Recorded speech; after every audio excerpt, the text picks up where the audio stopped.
Every time I hear that story, it just continues to bring a tear to my eye. It's incredibly beautiful. And let's talk about another beautiful initiative that's been created in the lead up to the Eurovision Song Contest. An exciting clip of social value has seen the song Toy be released. A group of 60 people with different disabilities from the Chimes Israel Association has participated in a very special project and made their own music clip to Netta Barzilai's song Toy. Vizel is the project coordinator, and she now joins me in the studio, as well as singer and songwriter, aka co-host Michael Harpaz, who is still with me. Now, Yael, thank you so much for joining us, because Thank you for having me. Is such a beautiful clip that you guys have come up with. What was your main goal of the project when you decided that you were going to come up and help and get people involved in performing this? Actually, the project started 4 months ago. It's not just something that you do in a day or two. No, of course not. Yeah, so it was initiated by a lady from Chimes Israel. Her name is Limor Ladani, and she's actually also the project manager and the producer of it. And together with another association called Dahuu, who does dancing with people with disabilities, we did a process of 4 months. And the goal was, again, just like Shalva, to bring awareness and acceptance of people with disabilities. We truly believe that disability is just another color in the palette of capabilities. And the goal is integration. It's not just, okay, accept these people, but learn how to look to them in the same level and have them as part of our community. Absolutely, and it is incredibly beautiful, as we could see it. It's just on everyone's screens right now. How did the people who participated in that video feel? They must have absolutely loved working on it. Oh yes, they loved it. They were very excited from the result. It's actually, dancing is a way of communicating. It's something that, you know, there's no language between it, and it was actually done together with students from the arts school in Tel Aviv. So there was actual integration, and friendships were born there, and they were very excited from the process and very thankful for the opportunity, and they're looking forward to see how it will develop. Absolutely, and we're going to go back to our correspondent in the field in a moment, but I just want to ask you as well one more question before we do that. How has it been received by people? I mean, it just brought a tear to my eye. I can imagine the response has been very similar. It's amazing. It's in several circles. The first circle is the families that were very excited to give that kind of importance to their beloved ones that are special in a different way. And also in the web and all kinds of, you know, they stop us in the street actually, and we get all kinds of very good feedback of how it was done, and this is actually a good place to invite more and more projects of this kind. Absolutely. And before we head to Emily, I just want to play that clip. Let's take a listen to their cover of Toy. Okay. But your modern time preacher, welcome boys, too much noise, I will teach ya. Pum pum po, rum pum po.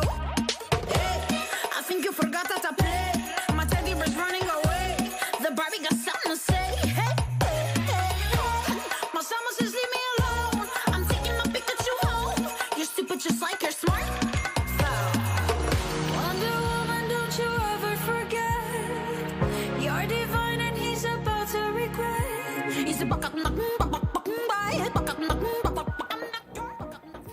Yael, that is an absolutely amazing performance that we just witnessed there. So why Toy? Why did we pick that song? Well, Toy is talking about accepting the different, and then having the Eurovision in Israel, you know, it's a great momentum that you just need to take advantage of. And having Netta also as a performer that's outstanding, and the message is out there, so it just seemed to be a natural move to take it to where we give the, you know, how we understand it. Absolutely. And Michael, you leaked this segment a little bit earlier on, and you were talking about how we're going to talk about Shalma Band now as well, because yes, I love Shalma I know Band. you do, and that was, I love them. You were talking about the performance that they gave on the night. It's a bit disappointing that they won't be performing. They would have won this competition hands down. People would have, no one would even need to send representatives. And not only, I mean, and by the way, very important to say, it has nothing to do with the fact that they have disabilities. They are rock solid. The vocalists are, she is unbelievable. Incredible. World class. I have goosebumps. I just have it. Really. I'm saying from a musical standpoint, not just, I mean, it's a beautiful picture and it's very, you know, it really is the entire message all encompassed in one. But when you just listen to them sing, it's just, it is angelic. That's the only word I can think of. Okay, we do have just been told in my ear that I was going to come back to you now, but we do have to go to Emily Francis, who's at the Eurovision Eurovision Grand Final right now. Emily, we're getting down to the wire now. How's the vibe out there now, and what have you been doing in the interim since I spoke to you last? It's you know what? Can I just say the vibe is so good. We're leading up to it, and you know, just as the stars align, look who happens to be walking up to me right now, the one and only. What's up? Happy Eurovision. America's watching this. Yes, happy Eurovision to all the states.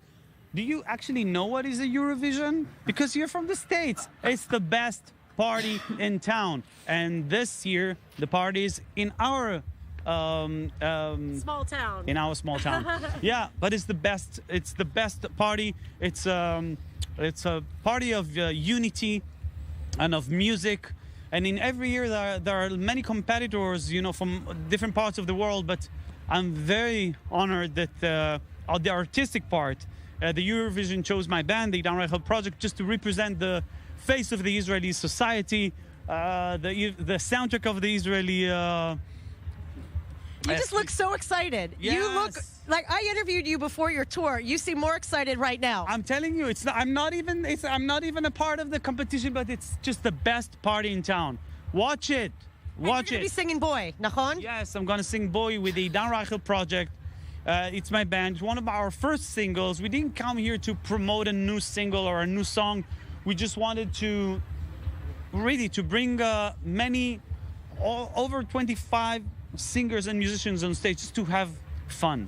You know, I've been here all week. People from all over the world have been here, and the most beautiful thing is hearing what nice things they're saying about being in Israel. Why is this even the most important? They're meeting the people of Israel. What is it about the people of Israel that it's so nice for people to kind of get to know all of you? It's just the best place in the world. I agree. That's it. It's a very simple question. It's a very simple answer. It's the best place on earth. Just come here. Come to visit.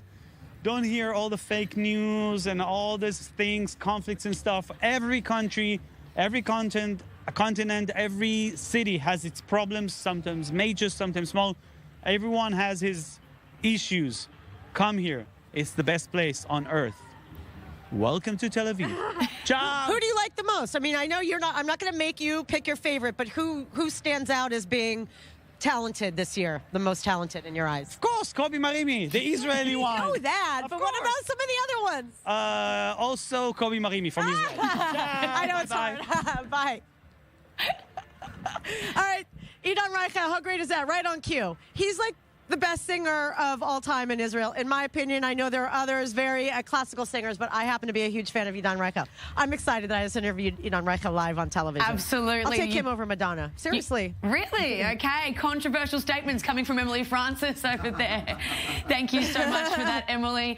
And Michael, you got a little bit excited then too, didn't you? Idan Reichel, I mean, other than being a friend of mine, he is really, I would consider to be the most border crossing, in terms of like musical border crossing artist in Israeli history, one of the most successful world music artists today, internationally. And he's Israeli, bridging the gap, or known for using a lot of Ethiopian Amharic music in his motifs. And he really does. He's beloved by everyone in Israel. Yael next to me could attest to that. She did. He's perfect choice to represent Israel's society, Israel's music to the world. Absolutely. Yael, maybe you can get your little dance crew now to maybe perform a new dance song after this. Yeah, sure, of course. On the table.